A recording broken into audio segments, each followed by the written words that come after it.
lagi dengan saya di tempat favoritnya saya ini, di kamar mandi. Kali ini saya mau cerita. Saya akhirnya mau cerita tentang bagaimana saya bisa bertemu dengan suami saya orang Jepang, dan juga perjalanan cinta kita ya sampai akhirnya kita menikah. Awalnya bagaimana kita ketemu itu, kita ketemunya waktu kuliah. Kampus saya sama kampus suami itu kan ada kerjasama gitu kan, ada banyak program-program juga. Nah, salah satunya program kunjungan mahasiswa Jepang ke Indonesia, ke kampus saya gitu.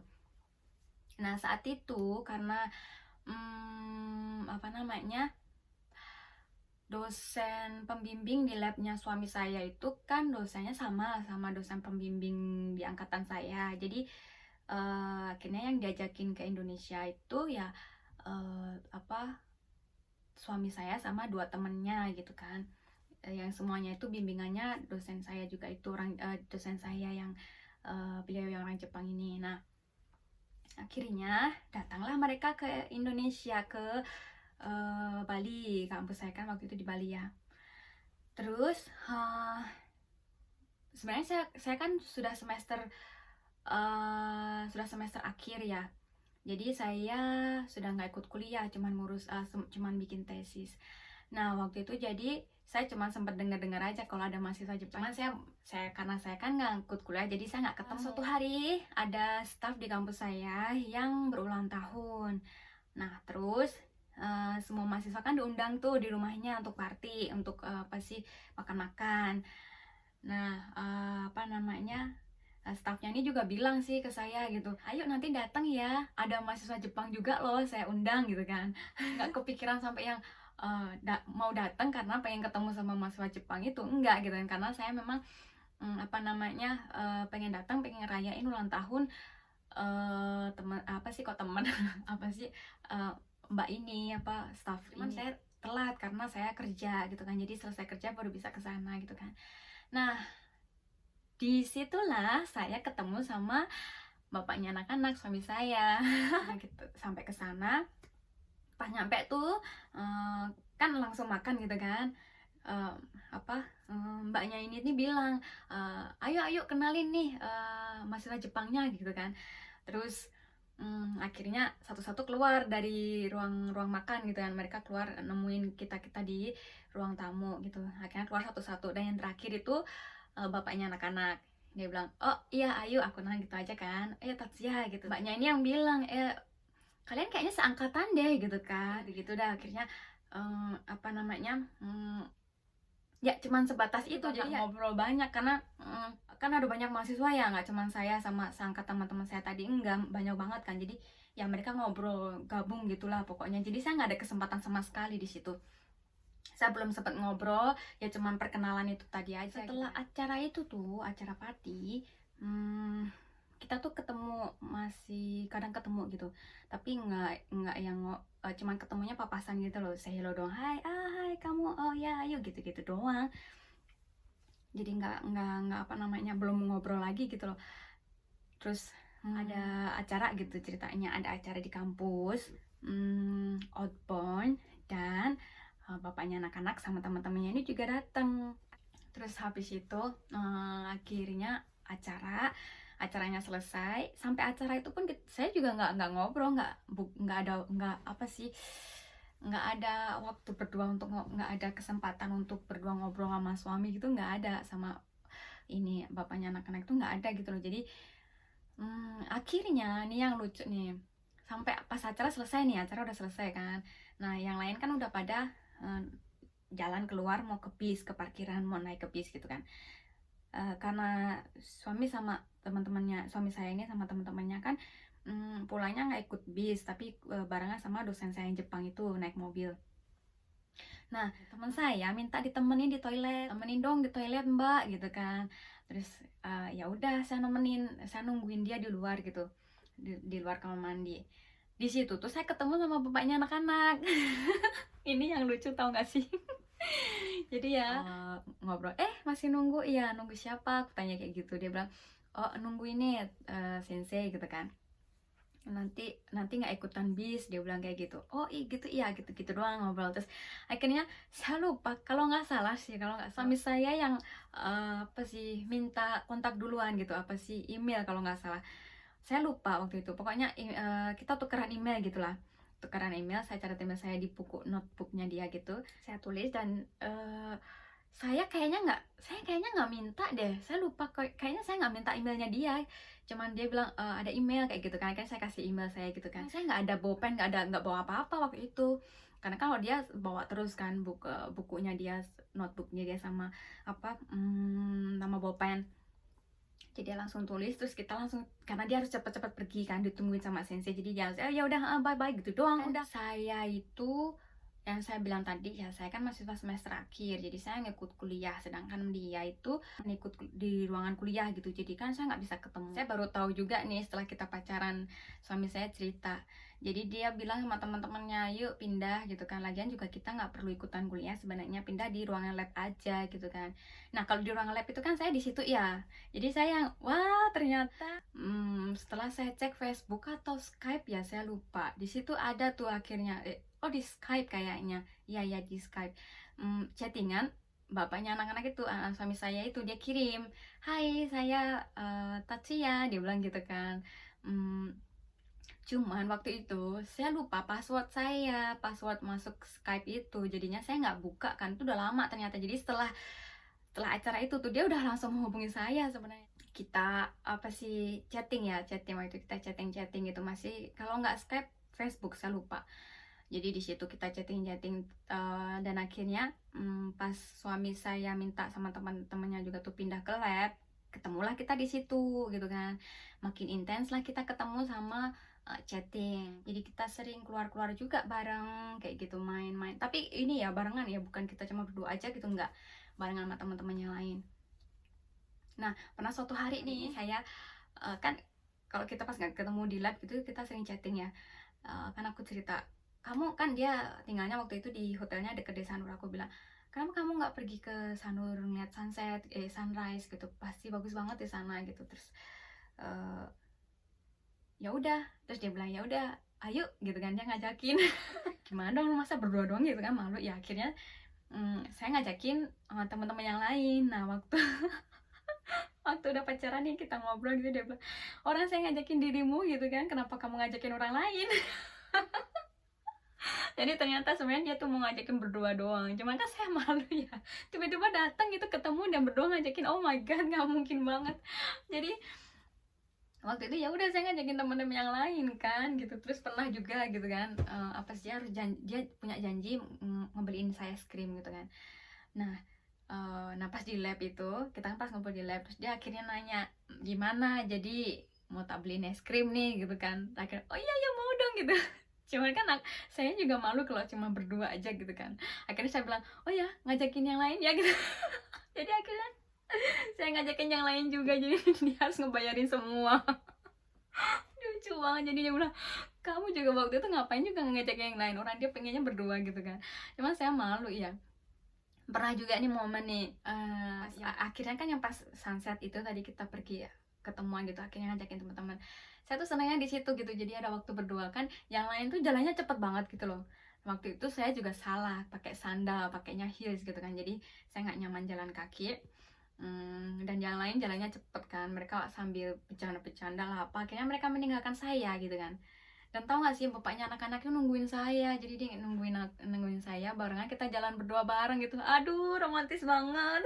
So sweet gitu, seneng banget, ya ampun ada momen berdua. Oh my god. Kalau ingat waktu itu, ya ampun seneng banget. Jadi kita punya banyak waktu buat ngobrol berdua gitu loh. Aduh seneng banget. Dan gak nyangka aja kalau dia mau nungguin saya gitu loh. Aku pikir dia bakal ninggalin juga sama yang lain gitu kan. Ternyata enggak, karena yang lain asik aja sendiri jalan gitu kan.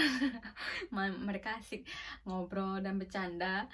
Ya begitulah. Jadi apa namanya, kita makin deket gitu kan. Ya masih yang deket. Saya sih nggak pikiran untuk yang apa sih, lebih jauh, maksudnya deket lebih jauh gitu enggak. Karena ya saya pikir, masa sih orang Jepang ada yang suka sama saya gitu kan. Waktu itu saya cuman gini ya, lagian juga suami saya ini kan cuma sebentar ya, cuma 3 bulan atau 2 bulan saya lupa. nggak panjang gitu waktunya. Jadi saya pikir ya saya suka sama suami saya ini. Jadi saya cuma berpikir ya memanfaatkan waktu yang ada. Saya pengen pengen terus deketnya nggak yang deket banget sih, maksudnya tetap pengen terus ketemu. Nanti kan juga paling kalau dia balik ke Jepang saya nggak bisa deket lagi gitu kan, saya pikir begitu. Dan waktu itu posisi saya memang sudah berpacaran ya, maksudnya saya sudah ada pasangan. Cuman gini, saya tuh sebenarnya sama pasangan saya, pacar saya itu waktu itu tuh sebenarnya hubungan saya udah nggak bagus. Kita sering sekali putus nyambung gitu loh. Sampai akhirnya saya pengen bener-bener putus karena ya karena kita sering putus nyambung itu. Jadi sama pacar saya itu dipikir ya, alah paling juga ntar balik lagi kayak gitu-gitu. Jadinya ya gitulah. Saya juga berpikir saya nggak mungkin bisa suka sama orang lain lagi gitu loh. Karena kan saya itu tipenya orang yang sangat susah banget buat suka atau jatuh cinta. Jadinya saya pikir nggak mungkin lah saya bisa suka sama orang lagi gitu, ya sudahlah gitu. Jadinya saya jalanin aja hubungan saya itu gitu loh. Dan akhirnya pas ketemu sama bapaknya anak-anak itu saya kaget juga. Oh ternyata saya apa namanya bisa suka lagi gitu. Saya jatuh cinta gitu loh. Kaget banget. Jadi yang waktu itu jadi ya saya cuma ngejalaninnya kayak gini ya, sebatas saya pengen lihat aja gitulah pokoknya, menikmati waktu yang ada selama suami saya masih di Bali gitu kan waktu itu ya. Terus ya udah sampai akhirnya kita berpisah. Saya waktu itu ke Jepang karena program sama kunjungan mahasiswa gitu juga. Akhirnya saya ke Jepang, ke kampusnya bapaknya anak-anak, dan bapaknya anak masih di Bali. Programnya belum selesai. Jadi saya itu selama 2 minggu kalau nggak salah, saya lupa, semingguan lebih dikit lah ya. Nah di situ tuh saya merasa makin gimana ya, suami saya waktu itu tuh makin menunjukkan perhatiannya gitu loh. Saya tuh ya kaget juga, maksudnya perhatian banget gitu. Kalau cuma sebatas teman, dia menurut saya perhatian banget. Karena kan saya ini ya gini ya kan, saya kan ada sakit mah. Jadi pas di Jepang itu ya pertama kali ya makan makanan Jepang, jadi agak kaget perut saya gitu kan, jadi mual-mual terus kayak gitu-gitu. Terus dia bilang, kamu perlu obat, nanti saya bilang sama temanku buat beliin obat buat dikasih sama dirimu gitu kan. Aku yang wah perhatian banget gitu kan. Terus aku bilang ya nggak apa-apa, kayaknya nggak apa-apa deh gitu. Dan selama di Bali pun juga gitu. Jadi kan kita walaupun satu lab, kita kan ketemu pas di kampus ya, pas di kampus di Bali, satu lab gitu kan. Walaupun kita nggak ngobrol, tau gak sih sebenarnya kita tuh nggak terlalu jauh juga sih duduknya gitu. Cuman kita chatting karena kan nggak enak ya di lab yang ngobrol terus kayak gitu. Jadi kita chatting. Pernah juga saya sakit perut gitu kan, terus dia nanya, karena saya bolak-balik terus kan, bolak-balik dia nanya, kamu nggak apa-apa kayak gitu kan. Perhatian banget ya ampun. Saya mikirnya gini nih, bapaknya anak-anak ini kan orangnya jahil banget ya, jahil terus lucu, nyebelin kayak gitulah pokoknya. Jadi saya sering digodain gitu loh, dicandain gitu. Saya pikir ini orang beneran suka beneran suka tuh enggak sih, kok nyebelin banget gitu loh. Nyebelin, pokoknya nyebelin, suka bercanda ya, wah perhatian banget gitu loh. Jadi saya makin suka, makin sayang. Yang kerasa banget itu waktu kita pisah ya. Jadi pisahnya itu karena saya harus ke Jepang kan, dia harus pergi ke Semarang dulu waktu itu. Saya masih prepare. Jadi pas kita pisah, karena kan nggak bakal ketemu lagi gitu. Duh rasanya tuh kayak gimana ya, sedih banget, nggak mungkin bisa ketemu lagi kayak gitu. Jadi kehilangan banget gitu rasanya. Saya mikir, oh saya beneran suka nih sama ini nih orang gitu kan. Sampai akhirnya saya balik ke Indonesia, dan bapaknya Nana balik ke Jepang ya. Kita nggak bisa ketemu lagi kayak gitu. Tapi komunikasi ternyata saya pikir setelah dia balik ke Jepang, komunikasi saya akan bakal berkurang banget gitu. Jadi waktu itu saya pikir ya sudahlah, sudah habis waktu saya. Ternyata hubungan saya dan suami waktu itu masih berlanjut gitu. Kita masih sering chatting, kita masih sering video call kayak gitu. Sampai akhirnya di suatu saat akhirnya bapaknya anak-anak suka. Tapi tau gak sih, sedihnya kita itu posisi kita yang pertama itu saya masih punya hubungan, masih punya pacar saya masih berpasangan dengan orang lain. Dan yang kedua itu kita jauh, berjauhan ya. Jadi akhirnya waktu itu setelah bapaknya anak-anak tahu, karena dia pikir saya masih single ya waktu itu, dia pikir single. Karena tahu saya masih berpasangan, dia udah bilang, oke, kita kan nggak bisa lanjut jadinya ya. Sekarang semuanya terserah dirimu. Kalau kamu mau lanjut dengan saya, selesaikan hubunganmu dulu dengan pacarmu sebelumnya. Tapi kalau misal enggak, kalau kamu pasti nggak bisa memutuskan gitu kan, ya sudah, kita akhiri sampai di sini gitu. Hapus semua kontak-kontak kita masing-masing gitu. Jangan pernah berhubungan lagi, jangan pernah menghubungi satu sama lain kayak gitu. Duh, rasanya tuh langsung jelek gitu loh, sedih banget gitu. Sedih saya gini juga, kenapa saya dulu nggak bener-bener, kalau saya putus ya putus gitu loh, pas dengan hubungan saya sebelumnya gitu. Saya terlalu apa namanya, kayak kurang tegas gitu loh. Kalau saya nggak suka lagi dengan pacar saya waktu itu, kenapa saya nggak bener-bener putusin aja gitu kan. Jadi ya sedihnya di situ. Dan saat saya benar-benar menemukan orang yang saya suka, yang benar-benar saya sayang, tapi kenyataannya kita nggak bisa bersama gitu kan, sedih ya. Akhirnya oke, saya minta waktu. Saya bilang ke dia, oke, saya minta waktu, saya selesaikan hubungan saya dulu gitu kan, karena nggak mudah. Nggak mudahnya di sini apa, nggak mudahnya itu yang paling berat itu di keluarga ya, karena keluarga saya dan keluarga pacar saya waktu itu tuh kita udah deket, masing-masing keluarga udah deket juga, jadi nggak bisa yang langsung saya putus satu. Jadi ya pertimbangannya kan di situ ya, keluarga, dan yang paling berat itu di situ keluarga ya. Jadi saya minta waktu, saya mau menyelesaikan masalah saya dulu ini gitu ya. Oke, akhirnya waktu itu bapaknya anak-anak mau mengerti dan mau nunggu. Nah, yang berat di sini, jadi saya menyelesaikan hubungan saya dan akhirnya ya, singkat cerita ya gitulah, biasa pasti ada gonjang-ganjing ya. Akhirnya selesai, tapi waktu itu kita nggak langsung pacaran ya. Hubungan saya dengan pacar saya udah selesai, tapi saya sama bapaknya anak-anak nggak bisa langsung pacaran karena saya juga butuh waktu untuk menenangkan semuanya dulu gitu loh. Jadi kita ya deket, sebatas deket aja gitu waktu itu. Dan saya juga dan suami juga waktu itu, karena gini katanya, kalau orang Jepang itu pantang untuk ngajakin pacaran lewat apa sih, lewat telepon atau yang kayak gitulah, email atau apa. Jadi harus maunya ketemu langsung, lebih gentle lah gitu intinya. Akhirnya juga saya juga butuh waktu kan untuk menenangkan semuanya dulu, semua keluarga lah, diri saya juga lah, semua gitu kan. Jadi semua butuh waktu juga. Akhirnya ya kita break beberapa lama sampai akhirnya suami lulus kuliahnya. Dia bilang nanti saya akan ke Indonesia, dia bilang gitu kan, saya mau ke Indonesia, saya mau ketemu dirimu. Oke, aku bilang gitu kan. Akhirnya kita ketemu dan kita berpacaran.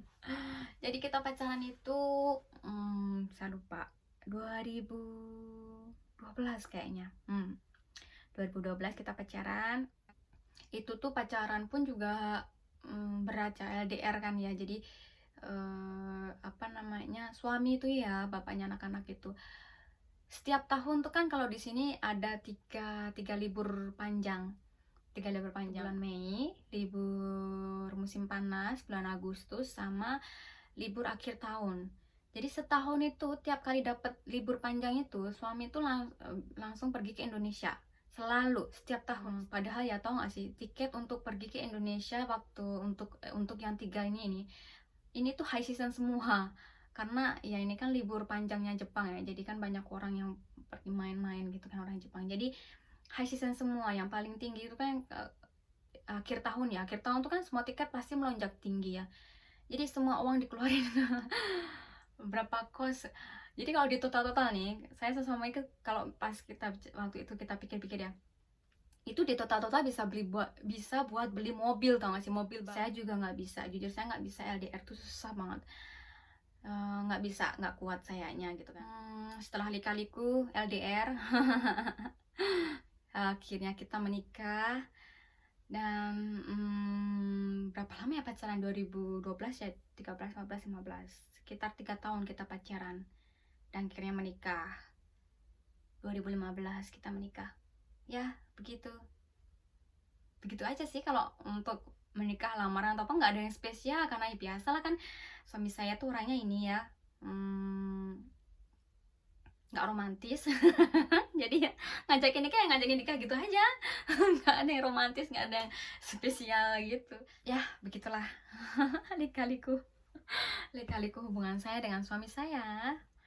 Sebenarnya sudah banyak sekali teman-teman yang nanya ya, apalagi waktu saya pertama kali pacaran gitu, udah langsung yang, loh kok sama orang Jepang ya, gitu-gitulah, loh kok putus sama itu. Jadi banyak sekali sebenarnya, banyak pertanyaan, cuma saya nggak menjawab itu semua, saya diem. Ya biarlah orang berpikiran saya buruk, terserah sama mereka, mau berpikiran saya buruk, mau berpikiran, loh kamu punya pacar kok begini kok begitu gitu, maksudnya deket sama orang lain, orang Jepang pula gitu kan. Dan mereka selalu berpikir, loh kamu ninggalin pacarmu demi orang Jepang kayak gitu, padahal enggak sama sekali, bukan yang seperti itu. Jadi mau ketemu orang Jepang atau mau ketemu orang Indonesia pun, kalau yang kita klik, kita langsung kita cocok, kita klik, kita suka, kita nyambung, kita jatuh cinta gitu kan, kita nggak tahu kan ya gitu loh. Kita nggak tahu, kita nggak bisa menebak itu semua gitu loh. Jadi ya banyak yang berpikir ya, berpikiran negatif, maksudnya pikirannya mereka yang nggak bagus gitulah ya, gitulah pokoknya. Ninggalin pacar orang Indonesia demi orang Jepang, padahal nggak juga, nggak kayak gitu gitu loh. Bukan karena labelnya dia orang Jepang terus saya mau dan saya milih dia gitu, enggak. Tapi karena memang kita sama-sama kita suka, dan waktu itu ya kan, dan waktu itu hubungan saya dengan pacar saya tuh memang sudah nggak bagus ya, sudah nggak bagus. Dan sudah nggak bagus, dan saya menemukan sosok yang sangat-sangat apa sih, sangat saya sayang. Tapi ya sudahlah, semua itu pasti ada ini, ada yang pro, ada yang kontra, ada yang mikir baik, ada yang mikir buruk gitu ya. Saya sih monggo aja, maksudnya terserah mau pikiran seperti apa. Cuman saya, ini yang saya jalan, ini yang saya rasakan, saya jalani, yang saya dan suami pasti rasakan gitu kan. Jadi ya begitulah. Oke, jadi demikian ya ceritanya saya ketemu sama suami itu gimana, dan perjalanan cinta kita. Momen-momen dekat saya dengan suami. Mungkin kalau ada teman-teman beberapa yang berpikir cerita saya ini nggak bagus atau nggak patut dicontoh, ya oke, nggak apa-apa. Saya terima, saya ngerti, saya bisa ngerti semuanya itu. Jadi kalau pasti merasa ini nggak bagus, diabaikan aja ya. Kalau ada yang merasa ceritanya saya ini, jalan hidup saya ini sama suami itu bisa diterima, terima kasih, bisa mengerti saya dan juga suami. Terima kasih. Lagi ya nggak ada, ya udah ceritanya udah situ aja. Oke, sampai ketemu lagi di vlognya kita selanjutnya.